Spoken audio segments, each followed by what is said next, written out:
Church history number 10, persecutions of early Christians. I want to begin with a disclaimer, and the disclaimer this time is that in order to do this subject justice, I need to describe some actions that are highly inappropriate for children to hear. So if children are listening, I recommend you listen to this later. And to be honest, some of these things are traumatizing to adults too. But I think it's worthwhile because these are people who are the heroes of our faith. And most of their names we've never heard of. And so I think it's good to know our own history, even if it does cause us to, have some secondhand trauma of knowing what has gone before us, but also to fortify us. Should we find ourselves in a serious persecution situation in our lifetime, we will have a template, actually several templates to look at on how to behave. Of course, persecution is nothing new for Christianity. The Pharisees persecuted Jesus all through his ministry. The Sadducees handed him over to the Romans who crucified him. Then one of the Roman rulers killed James with the sword. And then later on, Nero was persecuting Christians and killing them, torturing them and killing them in Rome, all in the first century. So persecution was sort of standard in the early church, the earliest early church. And then once we get to the period of church history after the New Testament time, we read about Pliny the Younger, who was a governor in Bithynia in Pontus, which is northern Turkey today. And he wrote to the Emperor Trajan asking certain questions. Trajan had been the emperor for a while, and Pliny is asking for advice. And this is just astounding that we have this. This is actual correspondence, primary sources between a governor and the emperor from the year 110 AD. You are of the opinion it would be proper to establish a company of firemen, this is what the emperor is saying, in Nicomedia, agreeably to what has been practiced in several other cities. But it is to be remembered that societies of this sort have greatly disturbed the peace of the province in general and of those cities in particular, whatever name we give them, and for whatever purposes they may be founded, they will not fail to form themselves into factious assemblies, however short their meetings may be. So Pliny the Younger is asking the emperor for permission to form a fire department. And the emperor says no. Absolutely not, because if you form a fire department, they're going to have this secret assembly, they're going to have these special meetings, and eventually they're going to cause you problems. So no fire department, buy tools, and then homeowners whose house is on fire can use those tools to put out their fires. That's what he says. Now, what were early Christians? We were people who were having factious assemblies. So we're the very sort of thing that the emperor was specifically forbidding. And so when Christians came across Pliny the Younger, the governor, he sent a letter back to Trajan telling him what he's doing with our ancestors in the faith. This is letter 97 from Pliny to Trajan. It is invariable, sir, to refer to you in all matters where I feel doubtful, having never been present at any trials concerning those who profess Christianity. I am unacquainted not only with the nature of their crimes or the measure of their punishment, but how far it is proper to enter into an examination concerning them. The method I have observed towards those who have been brought before me as Christians is this. I asked them whether they were Christians. If they admitted it, I repeated the question twice and threatened them with punishment. If they persisted, I ordered them to be at once punished, for I was persuaded whatever the nature of their opinions might be, a contumacious and inflexible obstinacy certainly deserved correction. So what the Christians are doing is being loyal to Christ. The governor sees that as obstinacy and a stubbornness. That's what contumacious means. It means stubborn. And so the governor is very much trying to get them to confess Caesar as Lord, and the Christians are saying, no, Jesus is Lord. And they're just not willing to give that ground or sacrifice to the idols. Pliny goes on. There were others also brought before me possessed with the same infatuation, but being Roman citizens, I directed them to be sent to Rome. But this crime spreading, as is usually the case, while it was actually under prosecution, several instances of the same nature occurred, and anonymous information was laid before me containing a charge against several persons who, upon examination, denied they were Christians or had ever been so. They repeated after me an invocation to the gods and offered religious rites with wine and incense before your statue, which for that purpose I had ordered to be brought together with those of the gods, and even reviled the name of Christ, whereas there is no forcing, it is said, those who are really Christians into any of these compliances. I thought it proper, therefore, to discharge them. So what we have here is anonymous information comes to the governor saying these people are Christians. And of course, he goes and he arrests all these people. And he says, all right, are you Christians? And they say, no, we're not Christians. And he says, all right, well, sacrifice to this image, this idol or statue of the emperor. And they do. And he said, all right, we'll sacrifice before these statues of the gods. And they do. And he says, curse Christ. And they curse Christ. And he's like, well, I guess you really aren't Christians. That's the problem with anonymous information, isn't it? What if somebody is in a business deal with you and you're competing for something? You can just accuse that person of being a Christian. Boom, they're arrested, taken away. You get to win the bid. So this is not a good governing practice.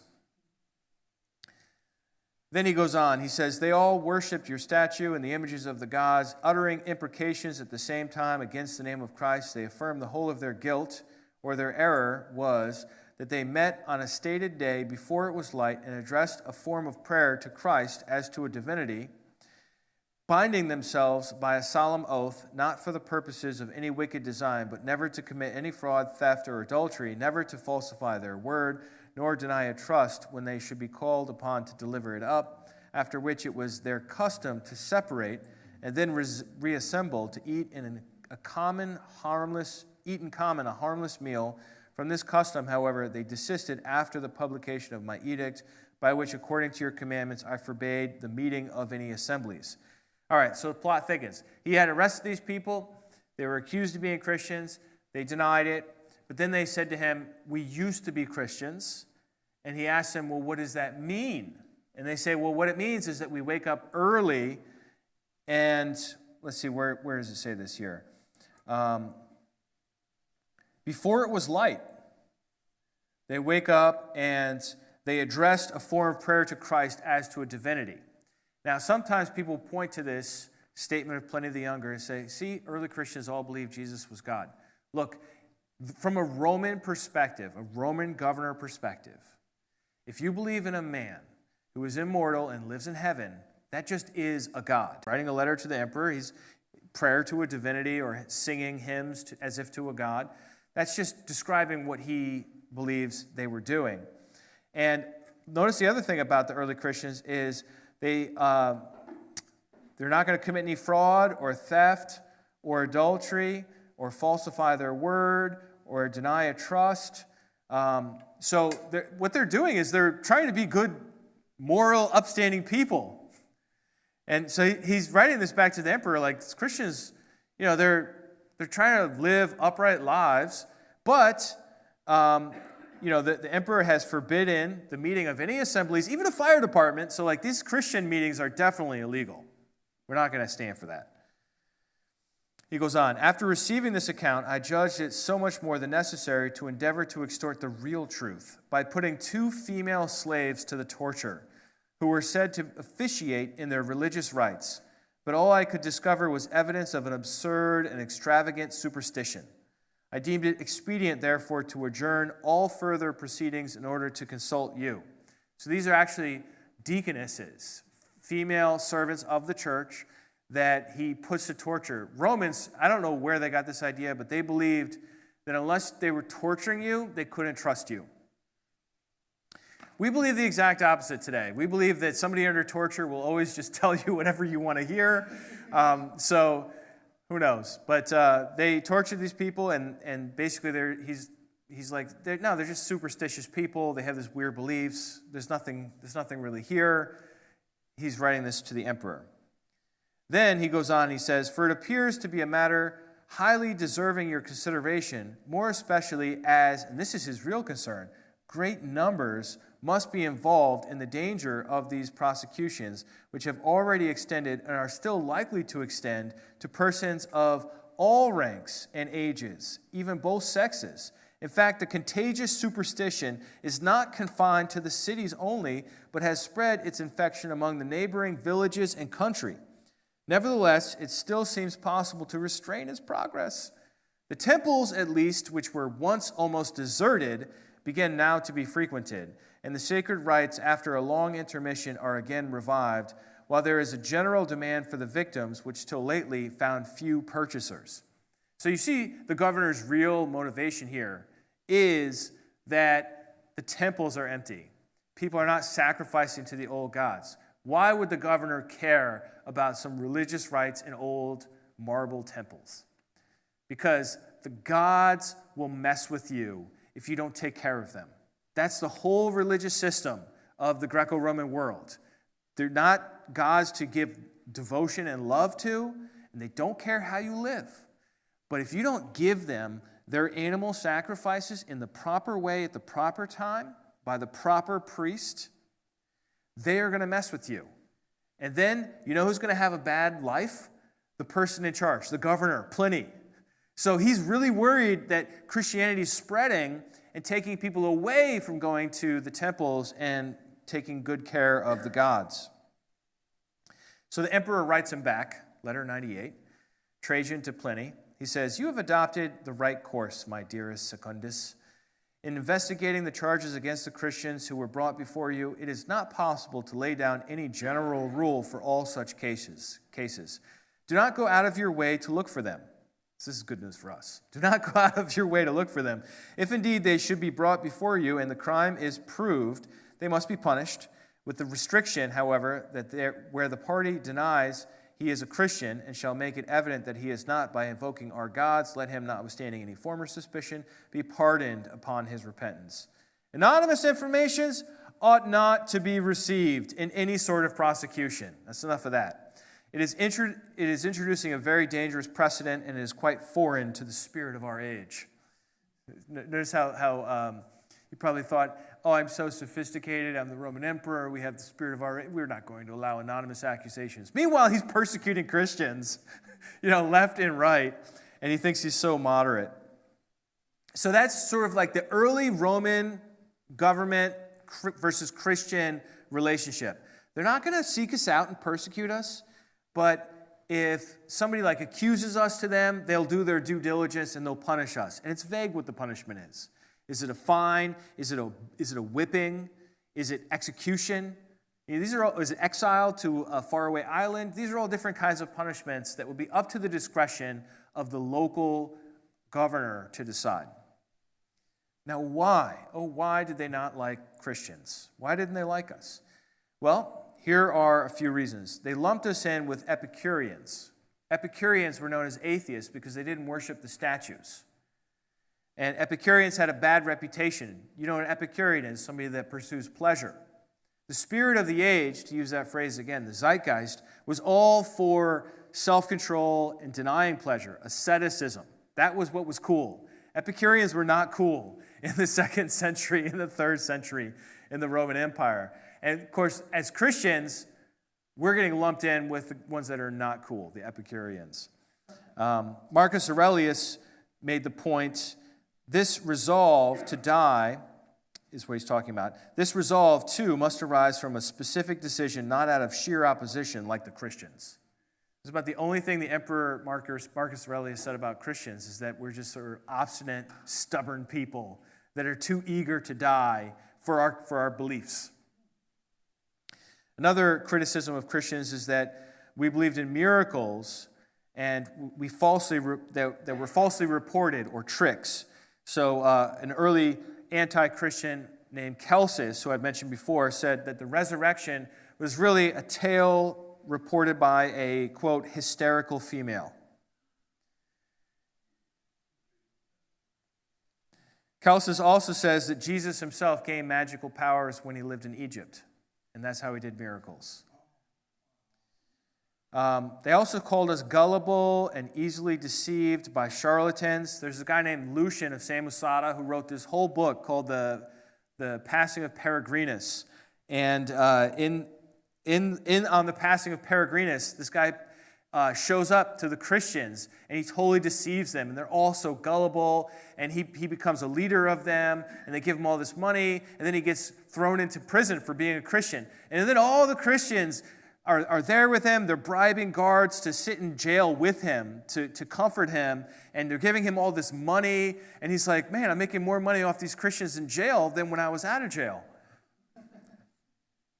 So he makes fun of us for that. Celsus calls Christians, quote, wool workers, cobblers, laundry workers, and the most illiterate, bucolic yokels, and children and stupid women. That's Christians. So we're known to be gullible and easily deceived, and we're anti-reason. Celsus says that we just accept everything on blind faith. But Galen, also a very famous physician, says that we get our faith from parables. And like, you're supposed to get your faith from reason, from logic, from detailed meditation. Although Galen does admit that we are very disciplined people, and he's kind of impressed by the Christians in that regard. So these are some of the Christians they had against us, but then there were also rumors. And one of the rumors was that we eat babies. We sacrifice babies, yeah. This is rumor number 1 from Marcus Cornelius Fronto. And he's significant because he was the tutor of the emperor, Marcus Aurelius. And so this is what he said about us. A young baby is covered over with flour, the object being to deceive the unwary. It is then served before the person to be admitted in the rites. The recruit is urged to inflict blows onto it. They appear to be harmless because of the covering of flour. Thus the baby is killed with wounds that remain unseen and concealed. It is the blood of this infant, I shudder to mention it.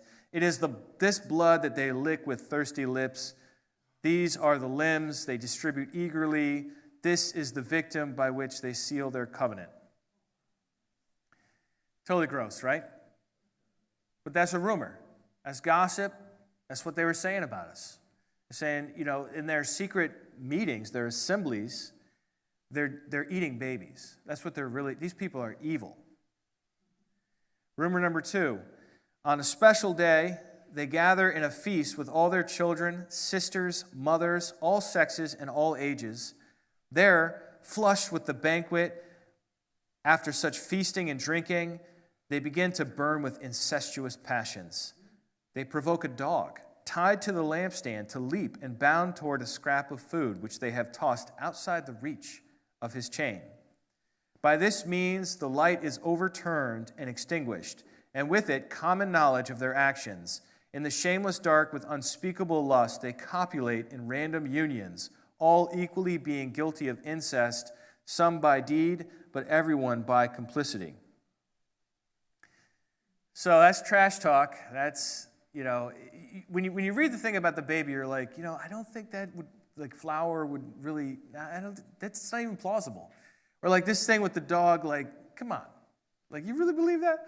But the problem is people did. People did really believe these tall tales, and we suffered serious bloodshed and persecution because of our reputation. In AD 155, we encounter our first example of persecution that I want to share with you tonight, which is Polycarp of Smyrna. Then we're going to basically go through 6 here. So we have Blandina and Sanctus, we have Perpetua and Felicitas. Then I'm going to cover just big movements of persecutions, the Decian, the Valerian, and the great persecution of Diocletian. So with some of these, I do have either eyewitness or near eyewitness, like written very soon after the events, as opposed to legendary. Like, I'm not sharing with you legendary stuff. Like, there is legendary stuff too, but like, who cares? Probably didn't really happen, right? So like, these are top level persecution accounts that I have for you, as far as accuracy and stuff.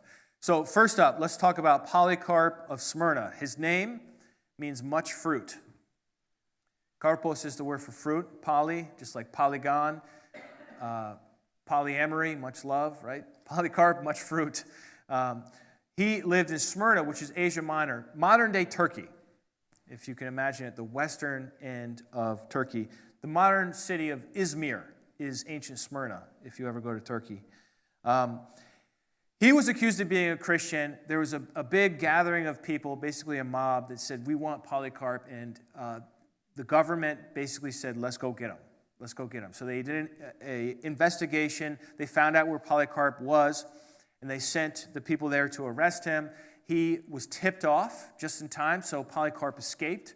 But when they got there, they tortured the people they found until they would learn of his new location, and then they came to the new spot. And Polycarp realized every time he flees, people are going to get hurt. So he says, I'm going to stay. He answers the door. Says, who are you looking for? And they say, I'm looking for Polycarp. They say, I am Polycarp. Why don't you come on in? And he has them fed. He has the people there to arrest him fed. Well, he goes in the side room and he prays. And then when it's time, he goes peacefully with them.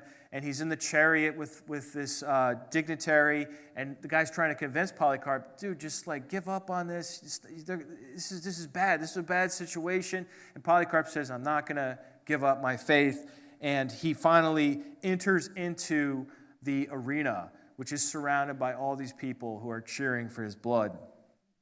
And we read about this in the book, Martyrdom of Polycarp, probably written about the year 155.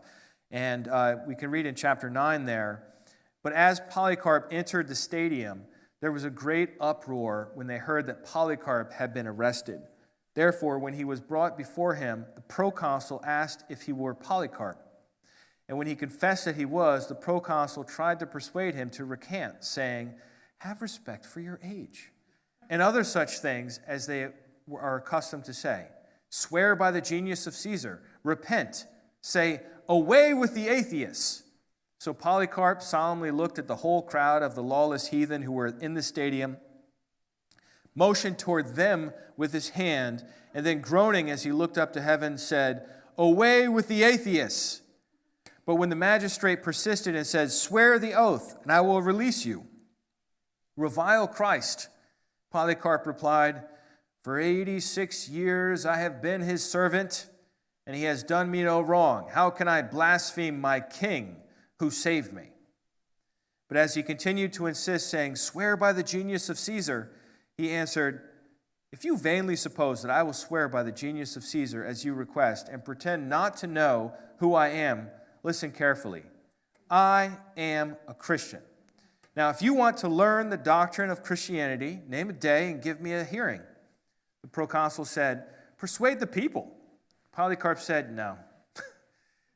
You I might have considered worthy of a reply, for we have been taught to pay proper respect to rulers and authorities appointed by God as long as it does us no harm. Isn't that something? We have been taught to pay proper respect to rulers and authorities, as long as it does us no harm. But as for these, I do not think they are worthy that I should have to defend myself before them. So the proconsul said, I have wild beasts. I will throw you to them unless you change your mind. But he said, call for them. For the repentance from better to worse is a change impossible for us. But it is a noble thing to change from that which is evil to righteousness. Then he said to him again, I will have you consumed by fire, since you despise the wild beasts, unless you change your mind. But Polycarp said, you threaten me with a fire that burns only briefly, and after just a little while is extinguished. For you are ignorant of the fire of the coming judgment and eternal punishment, which is reserved for the ungodly. But why do you delay? Come, do what you wish. And after that, they burned him, and that didn't quite work, and so they ended up killing him with a sword. And the interesting, important fact to consider here is how public the whole scene is.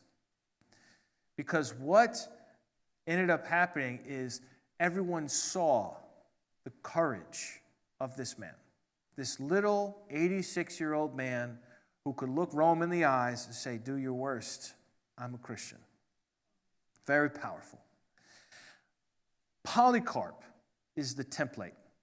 Polycarp's death becomes the standard for all later Christians who are going to die for their faith. respect for the government, not such a happy feeling towards the mob. Don't give up your faith. Confidence in the face of whatever they're going to throw at you. That's Polycarp. He shows us how to die as a Christian. If you find yourself in his position, now you know what to do. But it's not just him. Let's look at Blandina and Sanctus in Lyon, Gaul, modern-day France. Totally different side of the Mediterranean world, just 22 years later. They're suffering during the persecution of Marcus Aurelius. And there were two churches in Vienne and Lyon in Gaul. They had dozens of martyrs at this time, and the mobs attacked them because of rumors of incest and cannibalism. Those very rumors that I was just showing you, maybe not those exact versions of it, but rumors similar to those.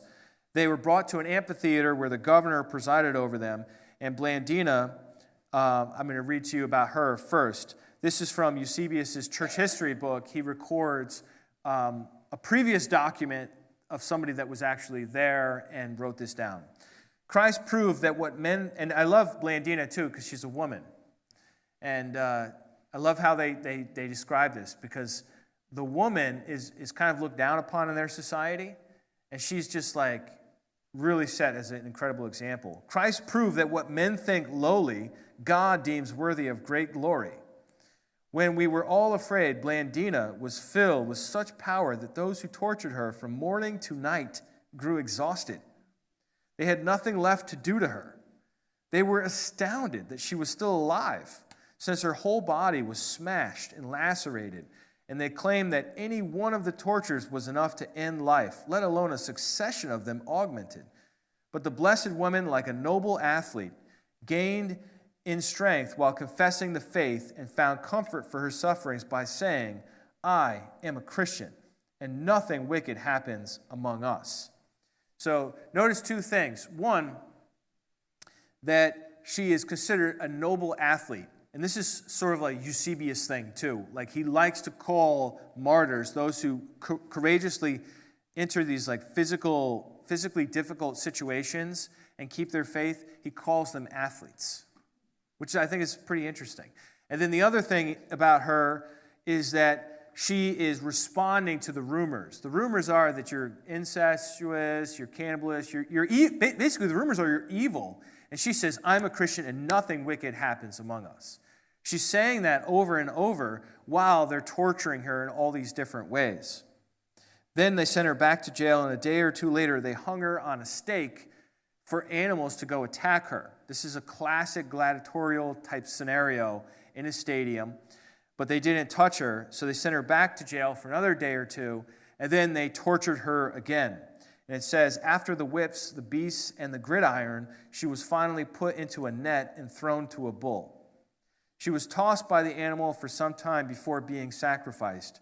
The heathen admitted that never before had a woman suffered so much, so long. At the same time as Blandina, there was a man named Sanctus. And Sanctus was repeatedly asked questions. They asked him the question, what is your name? And Sanctus would reply nothing other than, I am a Christian. They asked him, what is your city? And he replied, I am a Christian. What is your race? I am a Christian. Are you a slave or a freeman? I am a Christian. That's all he would say to any question that they put before him. We read about him, when all else failed, they finally pressed, of normal tortures, they pressed red-hot plates of brass against the most tender parts of his body. These were burning, but he remained steadfast in his confession. His body was all one wound, mangled and shorn of human shape. And after this torture, they sent him back to jail. And a few days later, they tortured him again, and they put him on a rack and stretched his whole body after it was so sore to the touch. And then again, a day or two later after that, we read, again, they, Martyrs and Sanctus, ran the gauntlet of whips. This is where you run through and the gladiators are whipping you the whole way. The mauling by beasts and whatever the crazed mob demanded. And finally, the iron chair which roasted their bodies. Still, Sanctus would only say, I am a Christian. I am a Christian. And finally, they killed him with a sword. Powerful, powerful examples of fidelity and loyalty to our Lord. Then there's the example of Perpetua and Felicitas in Carthage. Carthage is in modern-day Tunisia, North Africa. This is incredible, the geographic spread of these persecutions. This is someone who suffered persecution during the time of Septimius Severus. It's called the Severan persecution of 202 to 203. That's also when Clement of Alexandria fled Alexandria, and when Origen's dad was killed, Leonides, during all this same time as Perpetua and Felicitas, but in a different city, in Carthage instead of Alexandria. Vibia Perpetua was a noblewoman in Carthage, and she had just given birth, and she had an infant that was nursing, and she was 22 years old. She was accused of being a Christian, and her father begged her to just deny it and give up so that she would be set free and not have to be executed. A very understandable advice from him. But she decided to go through with it anyhow, and she was condemned by a procurator named Hilarianus to the wild beasts. And they separated her from her infant and imprisoned her in a dungeon. Felicitas, or the English equivalent is felicity, it means happy, was also in the dungeon, and she was a lower rank woman, like a slave level in their society, whereas Perpetua was a noble woman, high level. But they're in jail together. And Felicitas actually ends up giving birth in jail while she's waiting. And she's excited that she's able to give birth before the appointed day of the execution so that she can go and die for Christ. It's just like incredible, this stuff. So she gives birth, and they both enter into the amphitheater from the jail, and the procurator comes out, and they say to the procurator, "You judge us, but God will judge you." And the people explode with anger. You know, what insolence, how could you talk this way? And they demand that they be whipped by the gladiators. So this is recorded for us in, actually, they have their own book called Perpetua and Felicitas. This is chapter 6, verses 3 and 4. It's in the Ante-Nicene Fathers collection. Moreover, for the young women, the devil prepared a very fierce cow, provided especially for that purpose, contrary to custom, rivaling their sex also in that of the beasts. And so, stripped and clothed with nets, they were led forth. The populace shuddered as they saw one young woman of delicate frame and another with breasts still dropping from her recent childbirth. So being recalled, they are unbound. Perpetua is first led in. She was tossed and fell on her loins, and when she saw her tunic torn from her side, she drew it over her as a veil for her middle, rather mindful of her modesty than her suffering. Then she was called for again and bound up her disheveled hair, for it was not becoming for a martyr to suffer with disheveled hair, lest she should appear to be mourning in her glory. So she rose up, and when she saw Felicitas crushed, she approached and gave her hand and lifted her up. Then after this, the two of them went back to jail. And so these things go on for days. So like other people are coming out and doing things and then going back. If you get killed, obviously you don't go back to jail. You get buried somewhere, right? But for them, they didn't get killed, so they went back to jail. And then they were condemned to execution by the sword eventually. I'm skipping a lot because I'm trying to cover a lot of material, survey this whole period. But you can read all the detail yourself if you want. And when the populace called for them into the midst, that as the sword penetrated into their body, they might make their eyes partners in the murder, they rose up of their own accord and transferred themselves whither the people wished. But they first kissed one another. There's the kiss of peace right there, if you recognize it. They first kissed one another that they might consummate their martyrdom with the kiss of peace. The rest, indeed, immovable and in silence, received the sword thrust.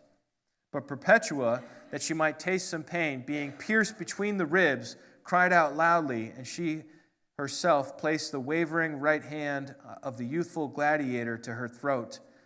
Possibly such a woman could not have been slain unless she herself had willed it, because she was feared by the impure spirit. So they're going to execute them, and they're executing, stab, stab, stab. They get to Perpetua, and the guy bungles it. He messes up. He gets her in the ribs or whatever, and she has to guide his hand to her throat so that he will hit the right spot. She's understandably in a lot of pain.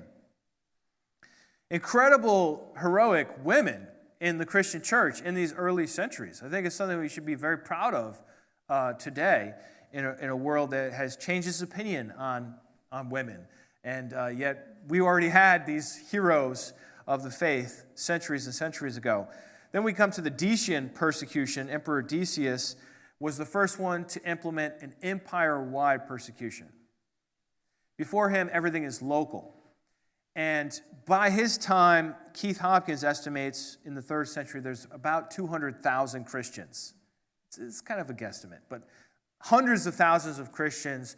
You can't kill them all. It's too hard now.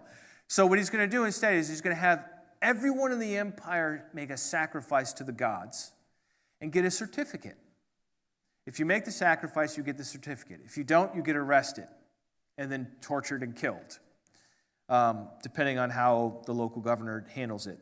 The certificate is called a libellus.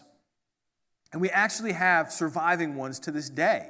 We have like 2 or 3 of these libelli, surviving certificates of people that made these sacrifices. Now, huge numbers of Christians offered the sacrifice, which was a big problem because there had been too much time between persecutions. The church, many in the church had grown slack and had grown lukewarm. And so when it came down to it, they said, all right, I'll just offer the sacrifice. Wealthy Christians bought the certificate without making the sacrifice. Makes sense, right? And so but there were also many who died. And when the persecution ended, people wanted to come back to church, and the church faced a crisis. What do we do with these people that sacrificed? They all want to come back. And so they had to figure out what to do. And there was a bishop in Rome called Novatian, and he said that sacrifice is an unforgivable sin. You make a sacrifice to the gods, it's like what Matthew 10:33 says. Jesus said, whoever denies me before men, I will also deny before my Father. And that's where he held the line. However, in Carthage, a guy named Cyprian decided differently. He said, well, the people who bought certificates, we're going to let them back in as penitents. And they will do penance for a long time. So they'll have to leave the church every time the communion is given. They're going to have to leave with the new people. But eventually they will be readmitted as full members into the church after so much time passed. He doesn't specify exactly how long. But if you have offered a sacrifice, he says, you can be a penitent. You can attend the church for half the service, but you can never come back. But on your deathbed, we will forgive the sacrifice. That's what he decides to do. And that's considered by some too strict and by others too liberal. We're going to come back to this whole controversy because it happens again and again in other places as well. Then we get to the persecution of Valerian, Emperor Valerian. I don't have much to say about this. There were military defeats. The Roman Empire wasn't doing well. This is between 257 and 260. So the Christians were a vulnerable population. You could persecute them and take all their stuff and be able to refill the treasury of the empire. So he thought the Christians were disloyal. He saw an opportunity to seize property. And so he ordered all the bishops, presbyters, and deacons to make sacrifices. And if they wouldn't, they would suffer exile. Suffer exile means he gets to get your house. He gets to get your church. He gets to get your stuff. Christians were forbidden to assemble during this time, and this is when they captured the bishop Cyprian of Carthage. And we have a whole account of what that conversation was like in the interrogation and his execution by beheading. Valerian then decided to execute all the leadership and remove any senators and equestrians. These are people in his own government who identified as Christians. But he instead went off to war against the Persians and lost. And the Persian king, a guy named Shapur I, ended up capturing the emperor himself. And we have multiple accounts of what this Persian or Sasanian emperor did to the Roman emperor. One account has him using him as a footstool to get on his horse. So he gets him on his hands and knees. He says, "Emperor of Rome, I want to get on my horse. Get on your hands and knees." And he would climb on him to get to his horse. Another story has him make Valerian drink molten gold. And that's how he died. Another one has him flayed and have his skin stuffed with straw and mounted as a trophy in his temple. Whatever happened to Valerian, I don't know, but I do know this. The Christians considered his death at the hands of the Persians to be God's judgment on a guy who was persecuting them, and thus ended the Valerian persecution, which brings us to the most important one, the great persecution of Diocletian, a brutal persecution that lasted 10 years, 303 to 313. What happened, I'll just give you a bit of the story. All emperors are basically superstitious. So they have professionals that they will consult before going to war. And these professional priests, they're going to look at the flight patterns of birds. They're going to look at an omen. And one of the things they do is they're going to cut open an animal. Well, kill the animal first, and then cut open the animal and examine the entrails of the animal for divine guidance. And so they're doing that. They're cutting open the animal, and the chief priest, a guy named Tagus, he is not able to get any guidance from the gods and says, it's the Christians. This is why this isn't working. It's the Christians. You have Christians around here, and they're stopping this from working. Because the Christians are known to have spiritual power, to have exorcists, to have, engagement with spiritual forces. And this guy's like, well, I kind of need the spiritual forces to give me guidance here. And the Christians are blocked. So he blames the Christians. And so Diocletian purges Christians from his court. Then, on February 22nd, 303, he has Roman soldiers attack the main church in the capital. He's in a city called Nicomedia at this time. I don't want to explain all the details to that, but he's in this major city called Nicomedia, and he has his soldiers go and destroy the big church there. Then, on the next day, February 23rd, Diocletian ordered the Christian scriptures to be confiscated and destroyed. On the 24th, he stripped Christians of all legal rights and ordered all clergy to be arrested. Then, in that very city where the emperor was, Diocletian, in Nicomedia, 268 Christians he had arrested and executed. He sent out the edict to the whole empire, said everyone must sacrifice, just like Decian had done earlier. And if you don't sacrifice, you're going to be maimed, enslaved, or publicly executed. So Eusebius, our church historian that I've been leaning on this whole class, was actually alive during this persecution. So he's an eyewitness, and he records a lot about it. In fact, he wrote a whole other book about the martyrdoms of this time. Joseph Lynch calls this persecution the most determined, long-lasting, and sophisticated persecution in Roman history. Everywhere they destroyed churches and they burnt our scriptures, which is why to this day we have very few manuscripts before the year 313. We have scraps and bits and pieces, but not the whole New Testament in any one place. Eusebius says they arrested so many Christian leaders, and he says that the jails were now filled by bishops, presbyters, deacons, readers, and exorcists, that there was no longer any room for criminals. I mean, there are hundreds of thousands of Christians by the beginning of the 4th century, probably approaching 1 million or more. So, like, how many jails do you have? You're just going to put us all in your jail? And they go after the leader. You notice they go after the leaders. They want the bishop, they want the presbyter, the deacon, the exorcist, the readers. Eusebius writes, and this is kind of gory, so I'm sorry about that, but I think it's good to face it so that we can see what we've been through as a church. Some of them were scraped, racked, ruthlessly whipped, and tortured in ways too terrible to describe, and finally given to the flames or drowned in the sea. Others courageously bared their necks to the executioners or died of torture or hunger.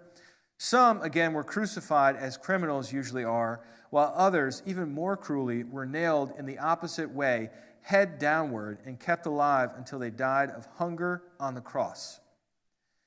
Women were tied by one foot and swung high in the air, head downward, by machines, their bodies totally naked without a stitch of clothing, the most shameful, cruel, and inhumane of all spectacles for onlookers. Others died fastened to trees. They bent down their strongest branches by machines, fastened one of the martyrs' legs to each, and then let the branches fly back to their natural position, instantly tearing apart the limbs of their victims. This went on not for a few days, but for some whole years, sometimes 10 or more.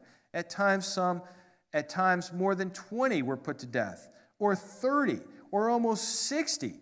At other times, 100 men, women, and little children were condemned to a variety of punishments and killed in a single day.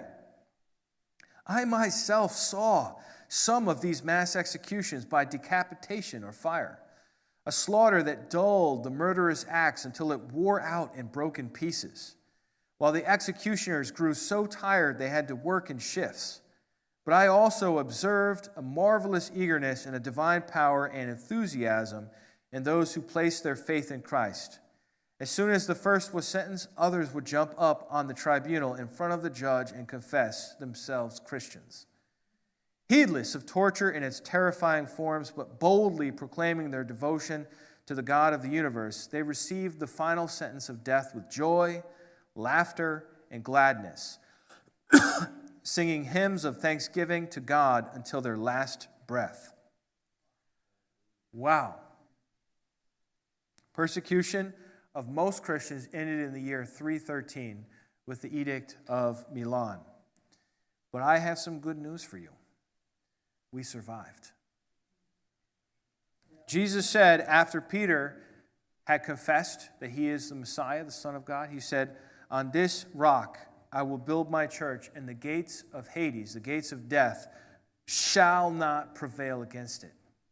The gates of death attempted to shut down the church of Christ. They've literally tried to liquidate us over and over and over. I just showed you 6 times that the government said, we're going to deal with these Christians. We're going to wipe them out. And over and over and over again, they failed. I ask you, where is the Roman Empire? We're still here. They did not prevail. We stood strong. Many of us died. They threw everything they had at us, but we're still here. Tertullian once said, "The blood of the martyrs is the seed." Think about that for a moment. When you see somebody die for their faith, you might not say to yourself, well, I don't want to join their religion. But you say to yourself, whatever it is, it's serious. Whatever it is, it's worth, to that person, is worth dying for. You see what I mean? And if we die singing, like Paul was in prison singing, Paul the Apostle, that makes an impression. When everything went sideways, the Philippian jailer said, what can I learn more about? How can I be saved? He wanted to know. These ways that Christians deal with our situations, they matter a great deal. We went from hundreds of thousands in the 3rd century to millions in the 4th century. Jesus said, "They will deliver you up to persecution and to death, and you will be hated by all nations for my name's sake." He said this was going to happen. But the one who endures to the end will be saved. So let's review. Jesus faced persecution throughout his ministry. and ultimately suffered execution on a Roman cross. In the first century, persecution came from Jewish leaders who considered Jesus to be a false Messiah. I would add also from Roman leaders who persecuted Christians for different reasons in the first century, but also in the second century all the way through. Pliny the Younger persecuted Christians in Bithynia because he thought they were obstinate and took worshipers away from the temples. Romans thought we were atheists, like Epicureans, stubborn, oppositional, gullible, and anti-reason. Rumors circulated that Christians ate babies and indulged in incestuous orgies. Polycarp of Smyrna in Turkey set the precedent for how Christian martyrs are to die. Blandina and Sanctus faced brutal gladiatorial torture and execution in Lyon, modern-day France. Perpetua and Felicitas exemplified incredible bravery and composure in Carthage, Tunisia. The Decian persecution required everyone to get a certificate of sacrifice. The Valerian persecution ended with the Persians when the Persians captured the emperor. The Diocletian persecution, also called the Great Persecution, was the longest lasting and most brutal Roman persecution of Christians. And last of all, I didn't get into this much, but in the year 313, the Edict of Milan ended persecution of most Christians. And we're going to look at that, the Constantinian shift, and what the Emperor Constantine did in our next session, when the emperor issued this formal decree to end persecution of Christianity as we continue in our journey through early church history.